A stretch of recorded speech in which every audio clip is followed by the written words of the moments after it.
pas uniquement par rapport au riz.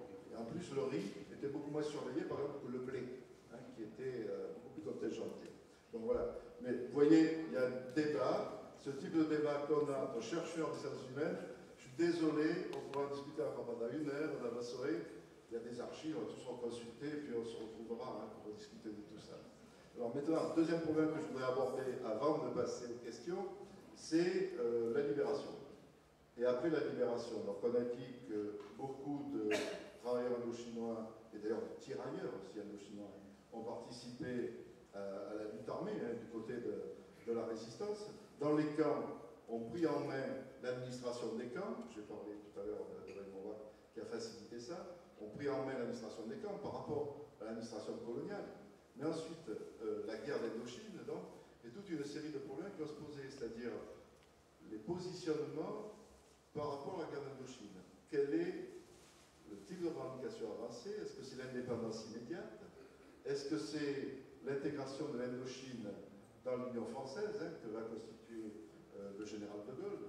C'est-à-dire quel degré d'indépendance est demandé. Donc il y a là des divergences entre, je ne raconterai pas tout, je sais la parole après, des divergences entre deux fractions très importantes au sein des camps indo-chinois, une fraction que la presse appelle trotskiste et une fraction que la presse appelle stalinienne. Et donc ces deux courants vont s'opposer, en particulier après le 6 mars 1946, hein, quand Ho Chi Minh accepte de fait une politique beaucoup plus conciliatrice, hein, par rapport à l'Union française.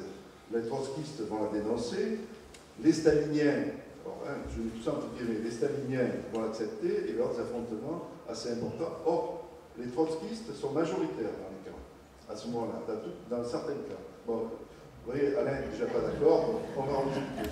Voilà. Ils sont, semble-t-il, majoritaires dans quelques endroits. Hein.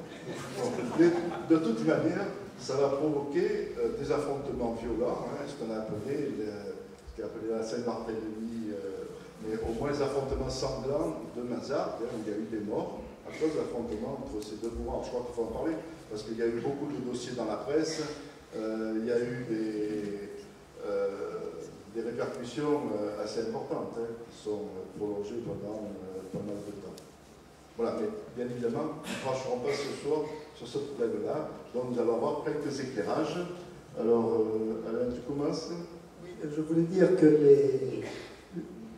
comment dirais-je, les trotskistes, au point de vue nombre, je pense, étaient minoritaires, mais très actifs. Il y avait comme Coy, Angkor Coy, de vrais militants, mais surtout des sympathisants, et ils ont eu un rôle très actif, et évidemment la haine entre staliniens et trotskistes vient du fait que Ho Chi Minh a éliminé les trotskistes au Vietnam. Hein, il y a un grand écrivain que cite Pierre Daum, qui est mort, qui s'appelle Ngo Van, qui lui n'a jamais été très travailleur, comment dirais-je, en France, qui est arrivé en France dans les années 47, mais qui raconte comment s'est passée l'élimination des trotskistes au Vietnam. Soit on le faisait soi-même, soit on les dénonçait à la sûreté française, qui leur donnait un sort. Mais ce qui est surtout, et ça je ne l'ai pas dit, j'ai eu tort important, dans ce conflit, c'est que ça reste un conflit colonial. C'est-à-dire que ce règlement de compte qui s'est produit par qui s'est traduit par pas mal de blessés et plusieurs morts, reste dans une orbite coloniale. Hein, ce sont des gens qui sont à Marseille, qui ont toujours été surveillés.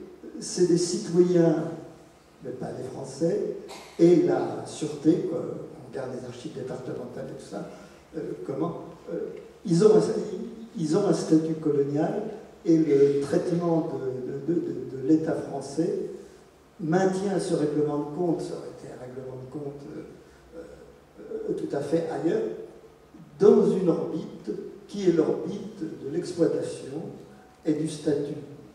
colonial qui, même après la guerre, reste important. C'est pas seulement le cas d'ailleurs pour les Indochinois, mais les Algériens et les Africains ont vécu la même chose. Bien. Merci Alain. Pierre, alors, sur trotskiste, stalinien, oui, écoute, je ne sais pas trop quoi dire parce qu'à la fois il y a énormément de choses à dire. Alors, je vais dire juste quelques tout petits trucs, puisqu'on est à Marseille. C'est le rôle du Parti communiste français à cette époque-là, à cette époque extrêmement cruciale entre la libération de la France, la libération de la Provence, puis de l'ensemble de la France, et le début de la guerre d'Indochine. Cette position du Parti communiste français a été très complexe, elle a beaucoup bougé. Il existe un ouvrage de référence là-dessus, c'est la thèse de doctorat d'histoire de Alain Ruscio, qui a été donc édité en forme plus digeste, en seulement 700 pages. Et donc, première idée, c'est que, disons que le Parti communiste français a mis tellement de temps avant de se déclarer franchement du côté des peuples colonisés cherchant à disposer d'eux-mêmes, qu'ils ont ils ont déroulé un tapis rouge à la poignée de militants trotskistes qui faisaient son travail de propagande dans les camps. Puisque, de mémoire, si je ne dis pas de bêtises, au moment où le gouvernement français a voté les crédits pour la mise en place du corps expéditionnaire d'Extrême-Orient, donc envoyé en Indochine mater les désirs d'indépendance des Vietnamiens, 4 ministres communistes siégeaient au gouvernement. Donc, premier point. Et deuxième chose qui n'est pas directement liée, cette période de l'après-guerre à Marseille a été fortement marquée par un député communiste qui s'appelait Jean Christoffol, maire de Marseille, que vous connaissez tous beaucoup mieux que moi.